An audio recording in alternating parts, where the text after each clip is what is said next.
Picture James on what should have been his greatest day, sitting in a plush boardroom overlooking Manhattan's gleaming skyline, surrounded by congratulatory handshakes and champagne bubbles catching afternoon light.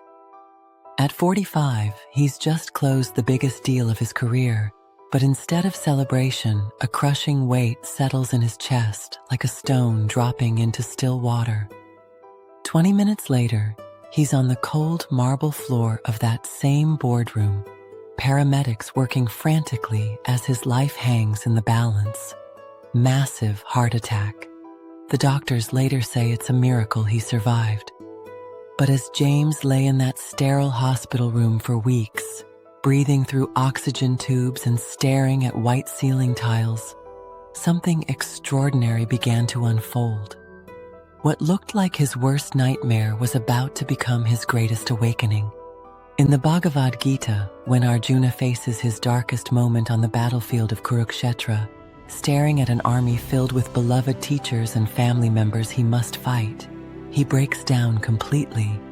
His bow slips from trembling hands, his body collapses in despair.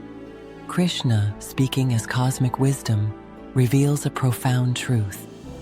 What you consider disaster is often divine intervention. What appears as breakdown is actually breakthrough waiting to emerge. Consciousness, the Vedas teach us, exists in 3 states, like water in its different forms. First, it's frozen, rigid, identified with limited beliefs about who we are. We build ice palaces of identity around our roles, achievements, our carefully constructed self-image. James had built his entire worth around being the successful executive who never showed weakness, who solved problems through sheer force of will. But frozen consciousness can only hold so much pressure before it cracks. The universe, in its infinite compassion, provides exactly the right amount of heat through challenge, crisis, and change to melt our rigid identification with small self.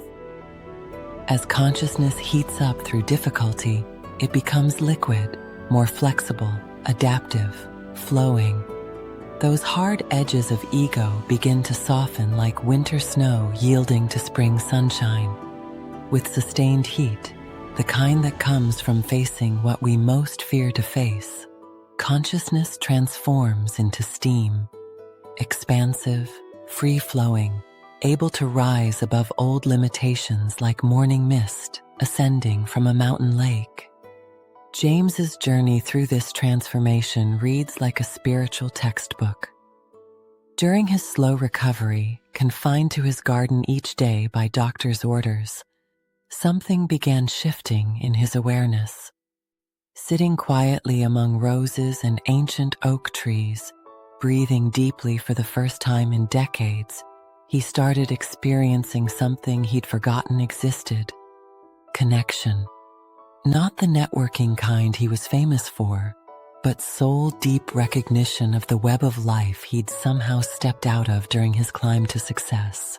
He began feeling the joy of his gardener Maria as she tended flowers, the contentment of birds building nests in spring branches, even the suffering of his stressed employees whose emails he read with entirely new eyes. His consciousness had cracked open like a seed in rich soil.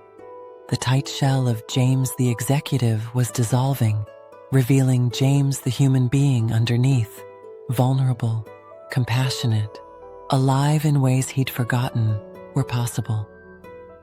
The Vedas explain this process through the teaching of tapas, not just austerity, but the conscious application of heat that burns away what is false to reveal what is true. Sometimes we choose this consciously through spiritual practice.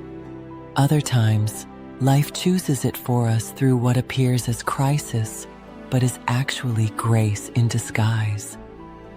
When James returned to work 6 months later, his colleagues barely recognized him. Same brilliant mind, same strategic thinking, but operating from an entirely different frequency. He implemented wellness programs, including meditation rooms and mental health support. He created flexible schedules honoring employees' whole lives.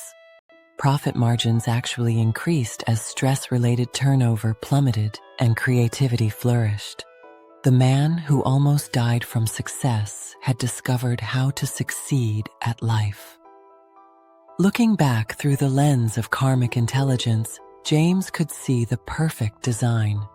His soul had incarnated with specific lessons: how to lead with heart, how to balance achievement with connection, how to serve something greater than ego gratification.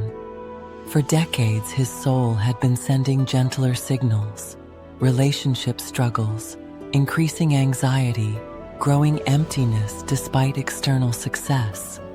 But like most of us, James had learned to ignore his soul's whispers in favor of society's demands. So the whispers became shouts. The gentle nudges became earthquake-level disruption, not because the universe wanted to punish him, but because his consciousness was ready for the next level of evolution, and nothing less than a crisis would crack through the shell of his limiting beliefs. This is how conscious suffering differs from unconscious suffering. Unconscious suffering asks, "Why me? Why now? This isn't fair," and creates resistance that amplifies pain. Conscious suffering asks, "What is this trying to teach me? How is this serving my evolution? What wants to be born through this breakdown?" Working with crisis as conscious transformation means shifting your questions. Instead of "Why is this happening to me?" try asking, "What is this trying to develop in me?" Look for gifts hidden in difficulty. What capacities is this calling you to strengthen? Trust that consciousness knows what it's doing, even when personality doesn't understand the plan. Your current challenges aren't punishments or mistakes in the cosmic order. They're perfectly calibrated opportunities for your next evolutionary leap, designed by the same intelligence that orchestrates seasons and guides planets in their orbits. Next time, I'll share the ancient technologies, practices refined over thousands of years, that can accelerate this transformation without requiring crisis as the catalyst. You'll discover how to consciously evolve through joy rather than just through pain. But for now, look at your biggest current challenge with new eyes. What if it's not an obstacle to your happiness, but an invitation to your greatness?